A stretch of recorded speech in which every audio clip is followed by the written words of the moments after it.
Halo, Assalamualaikum warahmatullahi wabarakatuh. Kembali lagi dengan channel kami yaitu Sam Waterproofing Indonesia. Nah, kali ini kami akan mencoba menjawab pertanyaan dari Kak Vero Okto. Kak Vero ini bertanya, kalau air sudah netes sampai plafon masih bisa diselamatkan. Maksudnya apa nih? Masih bisa diselamatkan. Jadi gini Kak, selama struktur bangunan belum rusak parah, kebocoran yang sudah sampai plafon biasanya masih bisa diperbaiki dengan metode yang tepat. Jadi gitu ya, Kak Vero ya. Jadi tanda sering muncul apa sih? Biasanya yang pertama, plafon ada noda kuning atau coklat. Nah ini kalau nanti kan kelihatan ya ada nodanya ya. Yang kedua, air menetes saat hujan deras. Yang ketiga, cat plafon ini biasanya menggelembung Kak, kayak menggelembung bekas isi air ya. Yang keempat, plafon gypsum mulai melendut atau apa namanya menggelembung itu ya, kayak mau jatuh lah itu ya. Nah, ini berarti air sudah menembus lapisan atap beton sampai plafon. Cara menyelamatkan bagaimana? Biasanya dilakukan beberapa langkah. Yang pertama, perbaiki sumber bocor di atap. Nah, yang paling penting adalah menghentikan sumber air dari atas, Kak ya. Jadi metode yang sering dipakai biasanya nih kalau yang kami lakukan injeksi pada retakan beton atau suntik beton. Yang kedua bisa tambal retakan, yang ketiga aplikasi waterproofing ulang. Biasanya udah lama, udah aus waterproofingnya, jadi perlu diulang lagi di waterproofing, gitu ya Kak ya. Kalau ini dilakukan, plafon akan terus bocor. Nah, itu ya. Nah, kalau ini tidak dilakukan, maksudnya yang injeksi, yang tambal retak, aplikasi waterproofing tidak diulang, ini pasti kalau tidak dilakukan, plafon akan terus bocor. Yang kedua apa? Yang kedua, keringkan area yang lembab. Setelah sumber bocor diperbaiki, nah ini misalnya area dibiarkan kering dulu nih. Biasanya butuh beberapa hari sampai benar-benar kering. Nah ini penting supaya jamur tidak berkembang ya Kak Vero Okto ya. Nah yang ini apa sih? Kalau sudah ketiga setelah itu baru perbaiki atau ganti plafonnya yang tadi yang kuning-kuning itu tadi. Kalau plafon sudah rusak bisa ditempel atau diganti sebagian atau biasanya hanya di bagian yang terkena air saja kemudian dicat ulang. Nah ini pasti akan bagus lagi dari plafonnya. Nah ini kapan sih sudah parah? Perbaikan akan lebih besar jika yang pertama plafon sudah ambruk nih pasti ya. Yang kedua rangka plafon berkarat atau kalau kayu ini udah kayak ada jamurnya, udah pada mulai busuk kayunya ya biasanya ya. Yang ketiga betonnya sudah retak besar. Nah ini kalau hanya tetes air dan noda biasanya masih mudah diperbaiki. Salah satu yang paling tepat tadi metode dengan injeksi atau suntik beton.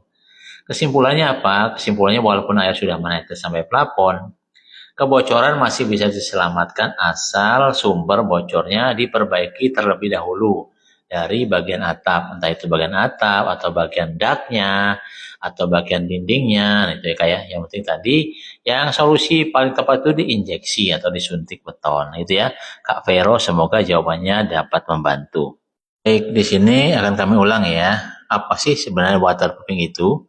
Waterproofing adalah metode atau proses untuk membuat suatu permukaan menjadi kedap air, sehingga air tidak bisa meresap atau menembus ke dalam struktur bangunan. Nah, itu teman-teman ya.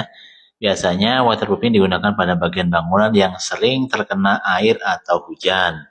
Nih contoh nih area yang membutuhkan waterproofing. Biasanya itu udah beton atau atap beton ya teman-teman ya.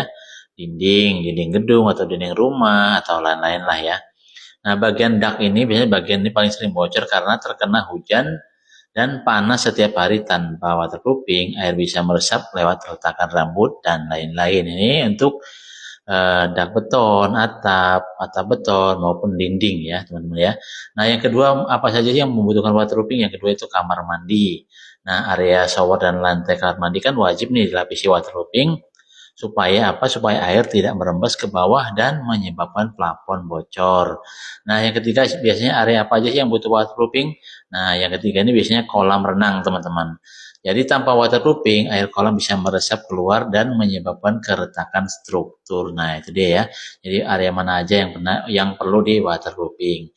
Dak beton, atap beton, dinding, kubah, nah dan lain-lain ya, kamar mandi, kolam renang, atap dan lain-lain yang perlu di waterproofing. Nih jenis-jenis waterproofing umum nih yang digunakan apa aja sih? Nah, yang biasanya pertama coating atau membran cair di aplikasi pada kuas atau roller di aplikasinya ya, coating. Yang kedua membran bakar. Ini dibakar dan ditempelkan di permukaan beton.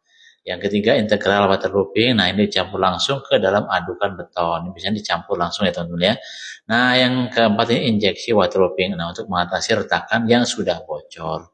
Nah, yang kelima ini dengan menggunakan aspal cair atau aspal emulsi ini terbaru ya teman-teman yang kami gunakan. Nah, kenapa sih waterproofing penting? Nah, yang pertama pasti untuk mencegah kebocoran, yang kedua melindungi struktur bangunan, yang ketiga menghindari jamur dan lembab, yang keempat menghemat biaya perbaikan jangka panjang. Itu teman ya.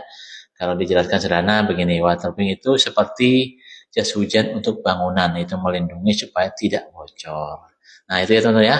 Untuk info lengkap, teman-teman bisa langsung menghubungi kontak kami di nomor 0821 34358787 untuk tanya-tanya mengenai jasa waterproofing, harga jasanya, dan lain-lain. Oke teman-teman ya, terima kasih.